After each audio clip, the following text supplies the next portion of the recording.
Set.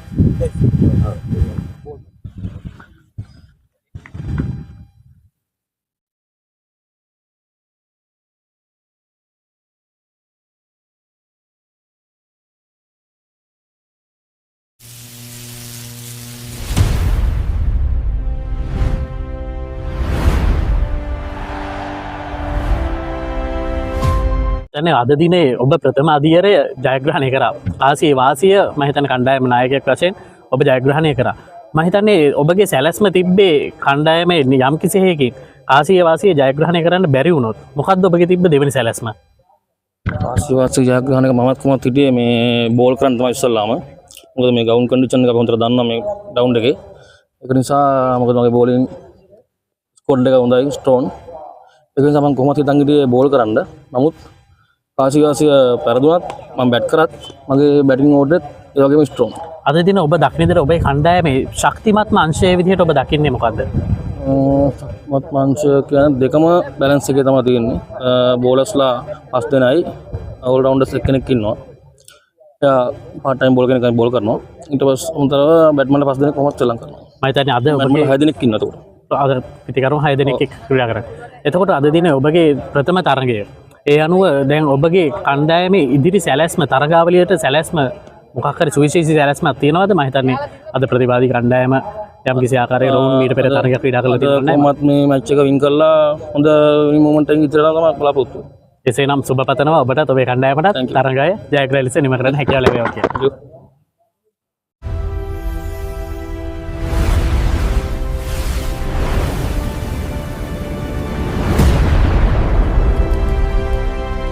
UGC කුසලාන 2026 එක් දින තරගාවලියේ ප්‍රථම අධීරයේ තවත් එක් තරගයක්. ස්මෝකින් 11 කණ්ඩායම සමග දෙල්ගොඩ CC කණ්ඩායම. මම හිතන්නේ අද තරගය ඔබට බෙහෙවින් වැදගත් තරගයක්. තරගයේ කාසියවාසී ජයග්‍රහණය කරගන්න හැකියාව ලැබුණ නැති වුණත් ඔබගේ කණ්ඩායමේ දෙවන සැලැස්ම මොකද්ද? ඔබට කාසියවාසිය ආම වුණා නම් ඔබ ප්‍රථමයෙන් පන්දුවට පහර දෙන්න තීරණය කරේ පන්දු යැවීමටද? අපිත් මේ වෙලාවේ හිතන් හිටියේ පන්දු යැවීම. තමයි අපි හිතන් හිටියේ දැන් අපිට ලැබිලා තියෙන පන්දුවට ඉස්සෙල්ලා පහර දෙන්න. මම හිතනවා අපි මේ ග්‍රවුන්ඩ් එකේ කන්ඩිෂන්ස් උත් එක බලලා අපිට හොඳ ස්කෝර් එකකට යන්න පුළුවන් වෙයි කියලා. ඔළුවේ තියෙන්නේ ලකුණු 220 250 අතර වගේ ගානකට යන්න. ඒ වගේ හොඳ ටාගට් එකක් දාගත්තොත් එහම අපිට හොඳයි මේ බෝලිං ඇටැක් එකත් එක්ක අපිට මම හිතනවා ඩිෆෙන්ඩ් කරන්න පුළුවන් වෙයි කියලා. ඒ කියන්නේ අද ඔබගේ කණ්ඩායමේ ඔබ ශක්තිමත් අංශය විදිහට දකින්නේ පන්දු යැවීමේ අංශයද? අනිවාර්යයෙන් පන්දු යැවීමේ අංශය මේ මොකද කලින් මැච් එකේ අපිට පොඩ්ඩක් කියන්නේ මිසස් වුණා. ඒකින්ද මම දකිනවා මොකද බෝලිං ඇටැක් එක අපේ හොඳටම තිබුණා. මේකේ මම හිතන්නේ බැටිං ටීම් එක හොඳ කම්බැක් එකක් දෙන්න බලාගෙන ඉන්න අපි කන්නේ. එතකොට ප්‍රථම තරගයට වඩා කණ්ඩායම සංචිතයේ යම්කිසි වෙනසක් සිදු කර තියෙනවද? ඔව් චේන්ජස් තුනක් තියෙනවා අපේ. දේශාන් කියලා කෙනෙක් කෙන ෆාස්ට් බෝලර් කෙනෙක්. අපේ ඔෆ් ස්පිනර්ස්ලා එක්කෙනෙකුයි බැට්ස්මන් කෙනෙකුයි එළියට යනවා. ඒ වගේම මමත් කලින් මැච් එක ක්‍රීඩා කරේ නැහැ. මමත් ඇතුළට එනවා. එතකොට ඒ වගේම අපේ තව බැට්ස්මන් කෙනෙක් ඇතුළට එනවා. එසේනම් සුබ පතනවා ඔබට ඔබේ කණ්ඩායමට තරගයේ ජයග්‍රහණය ලෙස නිම කරගන්න හැකියාව ලැබේවා.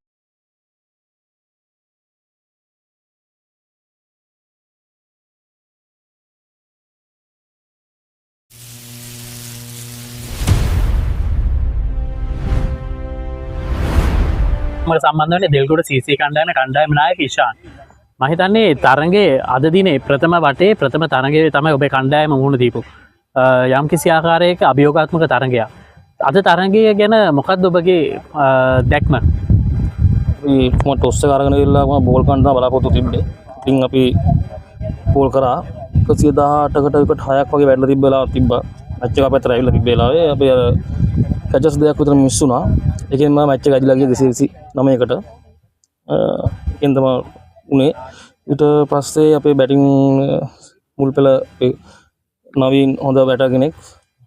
මම බෝල් දෙකෙන් වගේ අවුට් වුණා. දැන් බලාපොරොත්තු තියන් හිටපන් යාගෙන.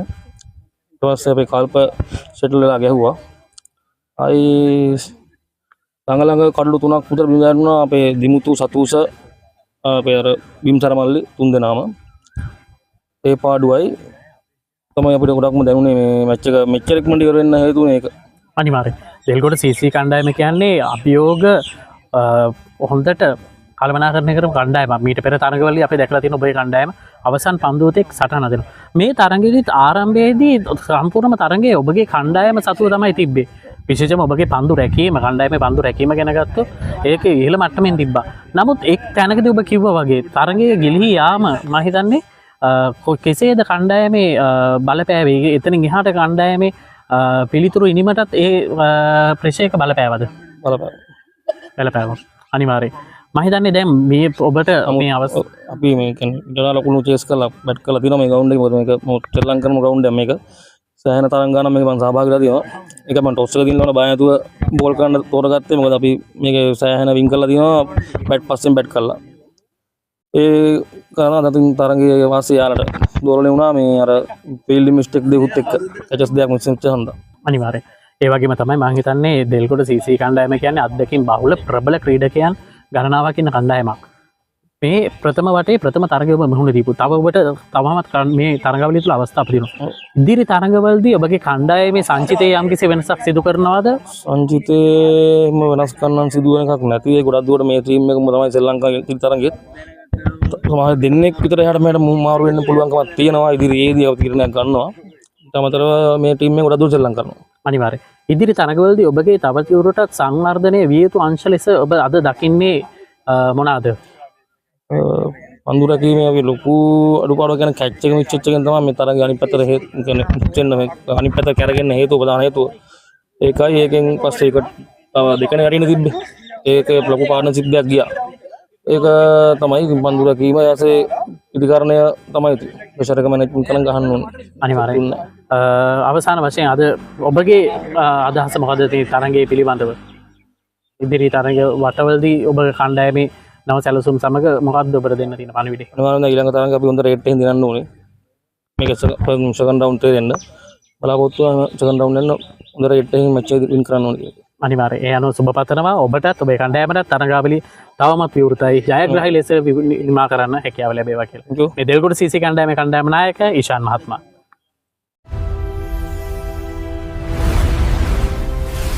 UGC කුසලාන එක්දින තරගාවලියේ ප්‍රථම අදියරේ තිබූ තවත් එක් තරගයක් තියුණු තරගයක් මිලස නිමාව දකිනවා. ස්මෝකි නිලවන් කණ්ඩායම සමග දෙල්ගොඩ CC කණ්ඩායම තමයි අද තරග වැදුනේ. මම හිතන්නේ කාසිය වාසිය ජයග්‍රහණය කර ගැනීම හැකියාව ලැබුණේ නැහැ. නමුත් ඔබ ඒ අවස්ථාවේම කිව්වා දෙවෙනි සැලැස්මක් තියෙනවා කියලා. මොකද හිතෙන්නේ ජයග්‍රහණය සම්බන්ධව? මට ඇත්තටම හිතෙන්නේ අපි මම හිතන්නේ ගොඩක් දේවල් හරියට කරා අද දවසේ.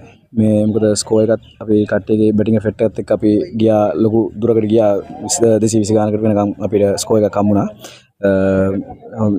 කියන්න ඕනේ ඉස්සෙල්ලාම මේ ජනෝද් ඇත්තම හොඳින් බැට් කරා ලකුණු 100ක් කියන්නේ අපි හිතුවට හොඳම මේ ශ්‍රී ලංකාවේ කට්ටිය. ඊපස්සේ බෝලිං ඇටැක් එක ගත්තොත් මට අනිවාර්ය විශ්වාසයක් තිබුණා බෝලිං ඇටැක් එක ගැන අපේ. ඒක මම ඉතින් මට කියන්න තියෙන්නේ හොඳටම ශ්‍රී ලංකාවලා ජයග්‍රහණය කරාද හොඳට. අනිවාර්යයෙන්. මම හිතන්නේ තරගයේ තීරණාත්මක මොහොතක් විදිහට අපි කතා කරොත් තරගයේ අන්තයකදී ඔබගේ කණ්ඩායම සම්පූර්ණයෙන්ම තරගයේ ගිලිහිලා තිබ්බේ. මම හිතන්නේ ඒ අවස්ථාවේ ඔබ කිව්වා ඒ ඔබගේ පිටිකරුවා නම සඳහන් කරොත් ජනෝද්. මම හිතන්නේ තරගයේ තීරණාත්මක මොහොත ලෙස ඔබ දකින්නේ ඒ අවස්ථාවද? අනිවාර්යෙන්. මොකද විකට් අනිත් පැත්ත එක දිගට යද්දී ජනෝද් තමයි ගිනින් එක බිල්ඩ් අප් කරේ. එයා සීනියම් මෙතන සීනියම් ප්ලේයර් කෙනෙක්. එයාගේ රෝල් එක හරියටම කරා. ඒක ගැන මාර සතුටුයි. ඒක තමයි කියන්නේ. අනිවාර්යයෙන්. එතකොට අද මීට පෙර තිබ්බ තරගයේ යම්කිසි ආකාරයක ඔබ පීඩනයක් සමගාව ඊට පෙර තිබ්බ තරගයේ කණ්ඩායමට මේ ජයග්‍රහණය ලැබිය යුතුම තරගයක් විදිහට තමයි අද මේ තරගය තිබ්බේ. මම හිතනවා ඔබ කණ්ඩායමක් විදිහට යම් වෙනස්කම් කරා කියලා කිව්වා තරගය ආරම්භයේදී. ඒ සැලැස්මවල් 100%ක් මේ අවස්ථාවේ ක්‍රියාත්මක වුණාද? නැත්නම් ඉදිරි තරගවලදී තව ටිකක් වෙනස් කරගත යුතු අංශ තිබෙනවා කියලා ඔබ හිතනවද? ඒ කියන්නේ මේ හැමදාම අනිවාර්යයෙන්ම ඩෙවලොප්මන්ට් දේවල් ගොඩක් තියෙනවා. අපි මේ පාර අපි එක චේන්ජ් එකක් කරා ෆාස්ට් බෝලර් කෙනෙක් ආවා අපිට. දේශා.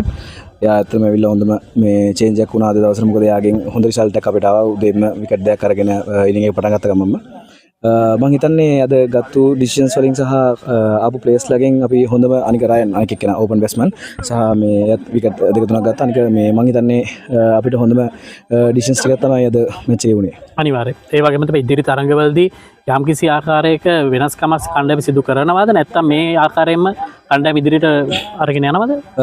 ඒක ඇත්තටම කිව්වොත් එimhe ඩිපෙන්ඩ් වෙනවා. මොකද ප්ලේයර්ස්ලා අවైలබිලිටි සහ ඒගොල්ලන්ගේ තියෙන දේවල්ත් එක්ක අනික මේ අපේ ටීම් එකේ කොහොමත් එක ප්ලෑන් එකක් තියෙනවා.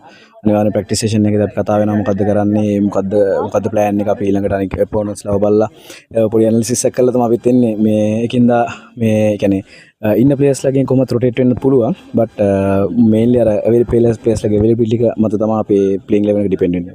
අනිවාර්යයෙන්. එහෙනම් සුබවතනවා ඉදිරි තරඟ වලටත් ඔබටත් මේ කණ්ඩායමට ජයග්‍රහී ලෙස තරඟාවලිය නිම කරගන්න හැකියාව ලැබේවා. මේ අපත් සමග එකතුනේ ස්මෝකි 11 කණ්ඩායමේ කණ්ඩායම නායක පසාන්. Thank you. තවත් එක් තරගයක් මෙලෙස නිමාව දකින ඒ අනුව දෙල්ගොඩ CC කණ්ඩායම සමග ස්මෝකි 11 කණ්ඩායම අතර පැවති තරගයේ වීරයා හිමි සම්මානය පිරිනැමීම සමගයි අප මේ සම්බන්ධ වී සිටිනේ. ඒ අනුව UGCA තරඟාවලිය පුරා ආරම්භයේ පටන්ම අපත් සමග සිටි ඒ අසහාය නායකත්වය සහ ඒ කණ්ඩායම් දායකත්වය. ඒ අනුව දෙල්ගොඩ CC කණ්ඩායමේ කණ්ඩායම් නායකතුමන් අපත් සමග සම්බන්ධ වෙනවා තරගයේ වීරයාට හිමි සම්මානය පිරිනැමීමට. ඒ අනුව ඉෂාන් මහත්මයාට ආරාධනා කරනවා මෙම ස්ථානයට සම්බන්ධ වෙන ලෙස. ඒ අනුව අද දින තරගයේ වීරයා පන්දු 35ක් තුල ලකුණු 31ක් ලබා ගනිමින් සිය පන්දු වාර 7 තුර එක් නිලකුණු පන්දු වාරයක් සමග ලකුණු 13කට කඩලු 3ක් බිඳහෙළු ස්මෝකින් 11 කණ්ඩායමේ ෂෙනන් පෙරේරා. ඔබ අද දිනේ තරගයේ වීරයා යනෝ දෙල්ගොඩ CC කණ්ඩායමේ කණ්ඩායම නායකතුමන් අතින් ඔබට හිමි සම්මානය ලබා ගන්නවා. ඒ අනුව ස්තුතිවන්ත වෙනවා දෙල්ගොඩ CC කණ්ඩායමේ කණ්ඩායම නායකතුමන්ට ඉෂාන් මැතිතුන්ට අපත් සමග සම්බන්ධ වීම සම්බන්ධ ෂෙනන්. අද දිනේ ඔබගේ මේ පර්ෆෝමන්ස් ගැන මොකක්ද ඔබට තියෙන හැඟීම? කණ්ඩායමේ ඔබ තමන්ගේ 100% උපරිමය දැක්වුවද? So we are playing with a bunch of school friends, every one of us. So we've been knowing each other for years to come, and I wanted to give my 100%. I can't even walk properly right now, but I wanted to give my 100% for the team just because we want this win really bad. අනිවාර්යයෙන්. ඊට අනතුරු ඔබට අපි දැන් කිව්වොත් මේ තරගයේ අද තරගයේ සම්මානය ඔබ හිමි කරගන්නවා තරගයේ වීරයාට හිමි සම්මානය. මේ සම්මානය ඔබ පිරිනමනවා නම් කාටද ඔබ මේක පිරිනැමිය යුත්තේ? ඔබට කවුද මේ සඳහා සහයෝගය දැක්වේ පසුපසින් ඉඳගෙන? අපේ ජනෝත් හිරුෂාන්තයි අපි අනිවාර්යෙන් දෙන්න ඕනේ. Yes, he played what a brilliant innings he played today, and then he took us through the entire batting innings. But yes, මම හිතන්නේ අද තරගයේ ඔබගේ කණ්ඩායමට ඉතාමත් ක්‍රූෂල් තරගයක්. ඊට පෙර තරගයේ මේ යම්කිසි ආකාරයක පසුබෑමකට ලක් කළා. මේ තරගයේ ජයග්‍රහණය කළ යුතුම මට්ටමක තීරණාත්මක තරගයක තමයි අද ඔබ නියැලී හිටියේ. ඉදිරි තරග වටේ මීට වඩා තීරණාත්මක වෙනවා. ඔබගේ කණ්ඩායමට දක්වන දායකත්වය තවදුරටත් ඔබගේ කණ්ඩායම වෙනුවෙන් ඔබ මොකක්ද ඉදිරි සැලැස්ම ඔබගේ තියෙන? අපේ කරන්න තියෙන්නේ we have to practice. We have to stay focused. We want to win this tournament, and then knowing the talent that we have in our team, we can definitely pull through. So make sure that we practice, keep our practice matches going, and then staying on top. එසේනම් සුබවතනවා ෂෙනන් ඉදිරි තරගවලදීත් ඔබට මේ ආකාරයෙන්ම performance ඉදිරිපත් කරන්න හැකියාව ලැබේවා කියලා. ජය පතනවා ඔබටත් ඔබේ කණ්ඩායමට. Thank you.